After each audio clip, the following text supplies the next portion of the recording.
بسم اللہ الرحمن الرحیم۔ السلام علیکم ورحمۃ اللہ وبرکاتہ۔ واجب الاحترام ناظرین کرام، انسان کی وفات کے بعد 4 کام انسان کے مال کے متعلق لازمی ہوتے ہیں۔ وہ 4 کام ترتیب سے کرنے والے ہوتے ہیں، اس ترتیب سے ہٹنا کسی کے لیے بھی جائز نہیں۔ سب سے پہلے میت کے مال میں سے میت کی تدفین اور اس کی تکفین کا انتظام کرنا ہوتا ہے۔ دوسرے نمبر پر میت کے ذمے اگر قرض ہے تو اس کو اتارا جائے گا، جس میں حق مہر بھی شامل ہے۔ تیسرے نمبر پر وصیت کو پورا کیا جائے گا اگر میت نے کسی قسم کی وصیت کی ہو تب۔ چوتھے نمبر پر میت کے جو مال ہے اس کے ورثاء میں شرعی طور پر تقسیم کر دیا جائے گا۔ یہ 4 کام اسی ترتیب سے ادا کیے جائیں گے۔ سب سے پہلے تکفین تدفین، دوسرے نمبر پر قرض کی ادائیگی، تیسرے نمبر پر وصیت کو پورا کرنا اور چوتھے نمبر پر وراثت کی تقسیم ہے۔ سب سے پہلے کفن اور دفن۔ اگر میت کے کفن اور دفن میں سارے پیسے لگتے ہیں تو لگا دیے جائیں گے، چاہے پیچھے قرضہ واپس کرنے کے لیے کچھ نہ بچے، یا وصیت کو پورا کرنے کے لیے کچھ نہ بچے، یا ورثاء کے لیے کچھ بھی نہ بچے۔ اس لیے کہ انسانی جسم اپنی زندگی کے اندر بھی اور وفات پا جانے کے بعد بھی ہر چیز پر مقدم ہے۔ زندگی کے اندر بھی جس شخص نے کسی کا قرضہ دینا ہو تو بدلے میں ہر چیز تو دے سکتا ہے اگر اس کے پاس ہو، لیکن اپنے تن کے کپڑے وہ نہیں اتار کے دے سکتا، اس لیے کہ انسانی جسم کا شرف ہر چیز پر مقدم ہے۔ اسی طرح مرنے کے بعد بھی انسانی جسم پر جو کفن دیا جاتا ہے اور اس کو جو دفن کیا جاتا ہے یہ ہر چیز پر مقدم ہے۔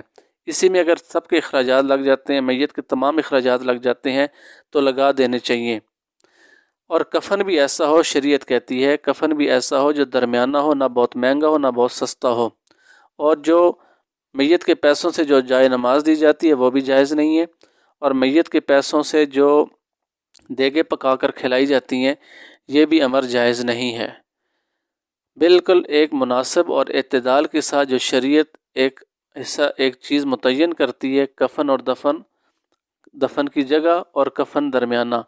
اس کے علاوہ میت کے پیسوں کو آگے پیچھے استعمال کرنا، مثلا جائے نماز خرید کر امام کو دے دینا، یا جنازے کے اوپر جو چادر دی جاتی ہے وہ خریدنا، یہ تمام چیزیں، یہ تمام امر جائز نہیں ہیں۔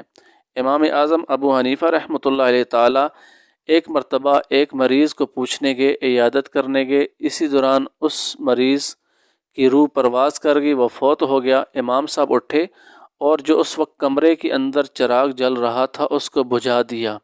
لوگوں نے کہا حضرت یہی تو وقت ہے اس چراغ کو جلانے کا۔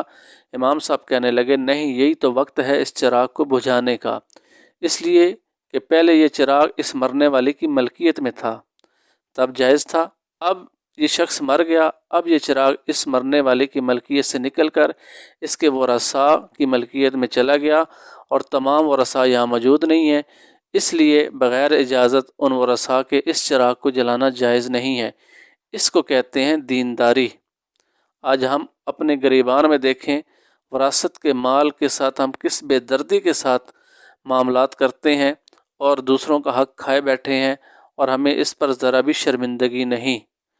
اسی طرح اگر مرنے والے کے پاس پیسے نہیں تھے اور اتنے اس کے اسباب نہیں ہے کہ اس کے کفن اور دفن کا انتظام کیا جا سکے، تو پھر اس کے ورثاء میں چندہ کیا جائے گا، اور چندے میں بھی وہ وارث جو وراثت کا سب سے زیادہ حقدار بنتا اگر اس کو ملنی ہوتی، اگر اس کے لیے حصہ وراثت سے نکلتا، چونکہ اب تو اس کے پاس کچھ نہیں ہے، تو جو شخص زیادہ وراثت کا حقدار بنتا ہے اس سے زیادہ چندہ لیا جائے گا، اور جو کم وراثت کا حقدار بنتا ہے اس سے کم چندہ لیا جائے گا۔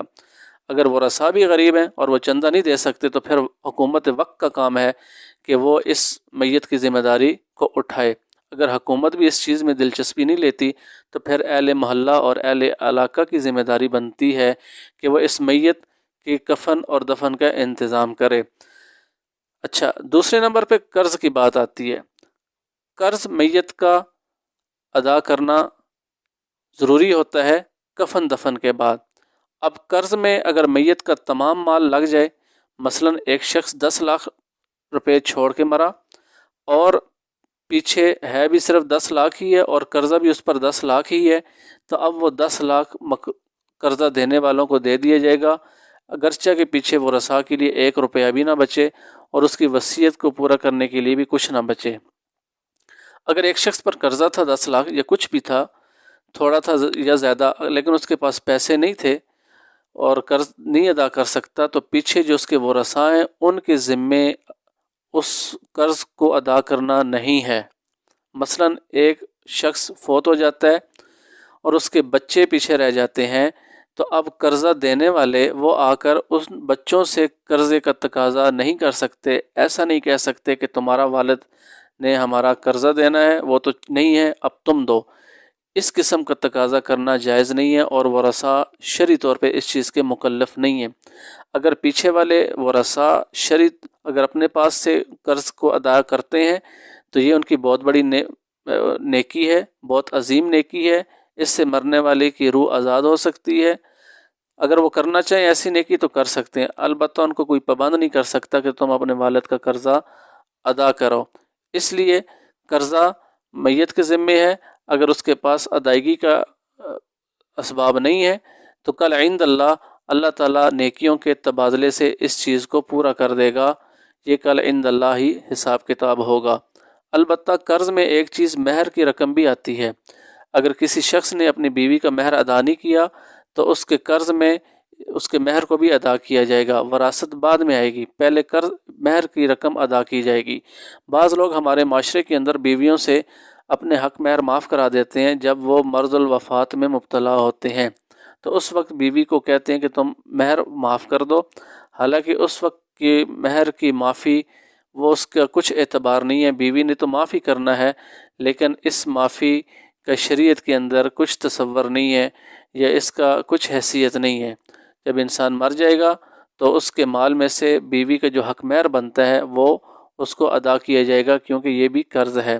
قرض ایک تو وہ ہوتے ہیں جو واضح ہوتے ہیں، جو انسان اقرار کرتا ہے، وہ ادا کیے جائیں گے۔ کچھ قرض وہ ہوتے ہیں جو غیر واضح ہوتے ہیں، وہ صرف انسان اپنے مرض الوفات میں بتاتا ہے کہ میں نے فلانے بندے کو چکر دے کر یا اس کا میں نے کسی طریقے سے حق دبا لیا تھا، یہ بھی قرض ہی ہوتا ہے، اس کو بھی ادا کیا جائے گا۔ انسان اگر مالدار ہے تو اس کے مال میں سے انسان کے ذمے جو نمازیں رہ جاتی ہیں، زکوٰۃ رہ گئی یا حج رہ گیا، اس کے روزے رہ گئے، تو یہ گویا کہ اس کا قرض ہے جو اللہ کے ذمے ہے، ٹھیک ہے، یہ قرض وہ ہے جو اس نے اللہ کا ادا کرنا ہے۔ تو وصیت اگر وہ کرے تو اس کی وصیت میں سے ان چیزوں کو فدیہ وغیرہ دے کر اس قرض کو بھی ادا کرنے کی کوشش کی جائے۔ تیسرے نمبر پہ جو چیز آتی ہے وہ ہے وصیت۔ وصیت میں 3 چیزیں سب سے اہم ہیں۔ پہلی چیز تو یہ اہم ہے کہ وصیت صرف 1/3 مال کی ہوگی۔ مثلا ایک شخص 90,000 روپے چھوڑ کے فوت ہوا تو 30,000 میں اس کی وصیت کو پورا کیا جا سکتا ہے، باقی 60,000 جو بچ جائے گا وہ اس کے ورثاء کا حق ہوگا، اس میں اس کی وصیت کو جاری نہیں کیا جائے گا۔ دوسرے نمبر پر وصیت ہمیشہ غیر وارث کو کے متعلق کی جائے گی۔ یا انسان کہہ دے میں مدرسہ بنانا، میری وصیت ہے میرے پیسوں سے مدرسہ بنا دیں، یا میرے پیسوں سے مسجد بنا دیں، یا میرے پیسے فلانے بندے کو دے دیں، اس طرح کی وصیت تو جائز ہے۔ لیکن اپنے کسی وارث کے لیے وصیت کرنا کہ میرے بیٹے کو اس کی وراثت کے علاوہ بھی کچھ پیسے دے دیے جائیں، اتنے پیسے دے دیے جائیں، تو وارث کے حق میں وصیت قابل قبول نہیں، وصیت غیر وارث کے لیے ہوتی ہے، اس لیے کہ وارث کو تو وراثت سے حصہ ملنا ہے۔ تیسرے نمبر پر وصیت کسی برائی کی نہ کی جائے، کیونکہ برائی اور گناہ کی وصیت کرنا یہ پیچھے ورثاء کے ذمے لازم نہیں ہوتی کہ وہ اس کو پورا کریں، اس وصیت کو پورا ہی نہیں کیا جائے گا۔ وصیت کے بعد چوتھے نمبر پہ جو چیز آتی ہے وہ ہے وراثت۔ وراثت کے چند مسائل تو پہلے کچھ ویڈیوز میں بیان کر چکا ہوں، 1-2 مسئلے یہاں بیان کرتا ہوں۔ وراثت میں 5 رشتہ دار تو وہ ہیں، 6 بنتے ہیں، 6 ہوتے تو 6 ہیں لیکن ان کو ہم 5 اس طرح کاؤنٹ کریں گے کہ ایک والد، دوسرے نمبر پر والدہ، تیسرے نمبر پر بیٹی، چوتھے نمبر پر بیٹا، 5ویں نمبر پر شوہر اور 6ٹھے نمبر پر بیوی۔ اگر بیوی مری تو اس کے شوہر کو بھی حصہ ملے گا اور والدین اور بیٹا بیٹی کو، اسی طرح اگر شوہر فوت ہوا تو اس کی بیوی کو بھی حصہ ملے گا وراثت میں، والدین اور بیٹا بیٹی کو۔ یہ تو وہ رشتہ دار ہیں جن کو ہر حال میں کچھ وراثت کا حصہ ملنا ہی ملنا ہے۔ ہمارے معاشرے کے اندر ایک بات بڑی غلط مشہور ہو چکی ہے کہ عورت کو نصف حصہ ملتا ہے اور مرد کو پورا حصہ ملتا ہے۔ یعنی مرد کو 2 حصے ملتے ہیں، عورت کو 1 حصہ ملتا ہے۔ تو یہ صرف 4 صورتوں میں ہے، باقی وراثت کی 10 صورتیں ایسی ہیں، کل 30 صورتیں بنتی ہیں جس میں عورتوں کو حصہ دیا جائے گا وراثت کا۔ ان 30 صورتوں میں صرف 4 صورتیں ایسی ہیں جس میں عورت کو کم ملے گا، اور 10 صورتیں ایسی ہیں جس میں عورت کو زیادہ ملے گا، اور اس کے علاوہ کچھ صورتیں تو ایسی ہیں جس میں عورتوں کو ملے گا اور مرد محروم رہ جائیں گے۔ تو اللہ تعالیٰ نے وراثت کے معاملے میں جتنا عورتوں کے اوپر احسان فرمایا ہے، اتنا کسی مذہب نے احسان نہیں فرمایا۔ کل 35 رشتہ دار بنتے ہیں جن کو کسی نہ کسی صورت میں وراثت کا مال مل سکتا ہے، لیکن اس کا یہ مطلب نہیں ہے کہ 35 ہی رشتہ داروں کو ہم ہر حال میں ڈھونڈ کر ان کو وراثت کا حصہ دیں گے، ایسا نہیں ہے، بلکہ کچھ ایسے رشتہ دار ہیں جن کو قرآن شریعت کی روشنی میں ذوی الفروض کہا جاتا ہے، وہ 12 ہیں۔ یہ 12 رشتہ دار وہ ہیں جن کے حصے شریعت کے اندر، قرآن اور سنت کے اندر متعین ہے، ان کو ہر حال میں یہ حصے ملنے ہیں، اور ان میں بھی اکثریت خواتین کی ہے، مرد حضرات تھوڑے ہیں۔ یہ 12 ہو گئے۔ ان 12 کے بعد اگلے 12 جو رشتہ دار ہیں ان کو عصبات نسبی کہتے ہیں۔ وہ خونی رشتہ دار جو مرد کے ذریعے میت کے رشتہ دار ہوں، جو کسی مرد کے ذریعے سے میت کے رشتہ دار ہوں، ان کو عصبات نسبی کہتے ہیں۔ ان کا نمبر بعد میں آتا ہے، ان کے حصے شریعت کے اندر متعین نہیں ہیں، یعنی ذوی الفروض کے بعد ان کا نمبر آتا ہی نہیں ہے، کبھی کبھار آ جاتا ہے۔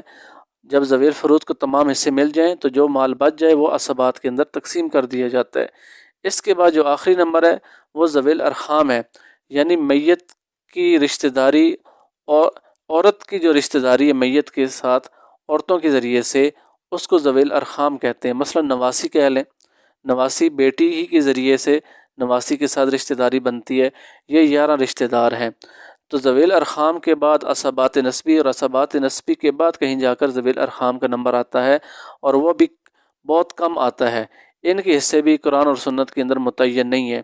تو یہ چند مسائل تھے جو میں نے بیان کر دیے، باقی آپ حضرات اپنے مقامی علماء کرام سے وراثت کے اور وصیت کے اور باقی تمام مسائل پوچھ کر معلوم کریں اور ان پر عمل کرنے کی کوشش فرمائیں۔ اللہ تعالیٰ آپ کا اور میرا حامی و ناصر ہو۔ السلام علیکم ورحمۃ اللہ وبرکاتہ۔